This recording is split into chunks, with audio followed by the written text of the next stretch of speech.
السلام علیکم ورحمۃ اللہ وبرکاتہ۔ کسی نے پوچھا کہ جب حاجی حج کر کے گھر واپس آتے ہیں تو 40 دن تک ان کی ہر دعا قبول ہوتی ہے اور فرشتے ساتھ ساتھ رہتے ہیں۔ اگر کوئی حاجی آ کر گالیاں بکے تو کیا تب بھی اس کے ساتھ یہ فضیلت ہوتی ہے؟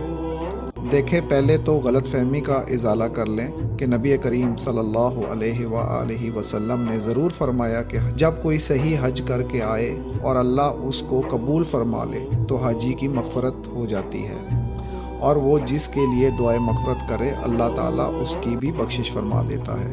یہ تو ہے، لیکن یہ نہیں کہ 40 دن تک اس کی ہر دعا قبول ہوگی۔ ایسی روایت میری نگاہ سے نہیں گزری۔ دوسرا، فرشتے اس کے ساتھ ہوتے ہیں، یہ روایت جو میں نے نہیں سنی ہے۔ بعض باتیں ہم لوگ غلط مشہور کر دیتے ہیں، اور اب اگر کہتے ہیں کہ وہ حاجی صاحب گالیاں بک رہے ہیں تو کیا تب بھی فضیلت رہے گی؟ تو فضیلت تو پہلے ہی نہیں تھی۔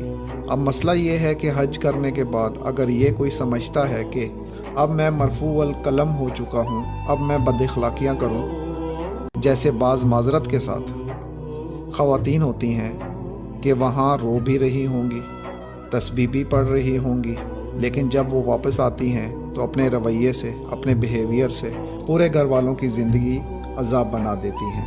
تلخ جملے اور ہر طرح کا نامناسب رویہ، لیکن حاجن ہیں وہ، اس لیے ان کو کچھ نہ کہیے اور وہ تم مغفرت شدہ ہیں۔ یہ ایک غلط خیال اپنے ذہن سے نکال دیں۔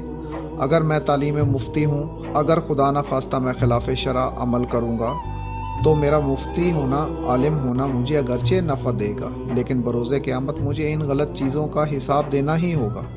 اسی طرح اگر کوئی حاجی صاحب آ گئے، فرض کر لیں حج مقبول بھی ہو گیا، تو سابقہ گناہوں کا کفارہ ہوا ہے، نہ یہ کہ آئندہ کے لیے بھی چھوٹ مل گئی۔ اس لیے کوئی اس طرح حاجی صاحب اگر گالیاں وغیرہ بکے، بلکہ علماء نے یہ فرمایا کہ جس کا حج مقبول ہوتا ہے اس کی کچھ ظاہری علامات ہوتی ہیں کہ جب انسان واپس آئے گا تو وہ اپنے آپ کو ہر قسم کے صغیرہ کبیرہ ظاہری باطنی گناہ سے بچتا پائے گا۔ علم دین کی طرف رغبت ہوگی، نیکیوں کی طرف رغبت ہوگی، اچھی صحبت میں رہے گا اور وہ خراب کاموں پر توبہ کرے گا اور آئندہ ان کی طرف نہ آئے گا۔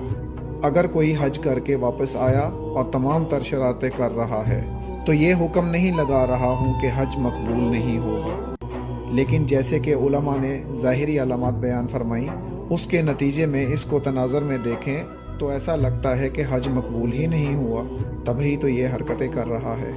تو اس لیے ڈرنا چاہیے، حاجی صاحب کو ایسا ہرگز نہیں کرنا چاہیے۔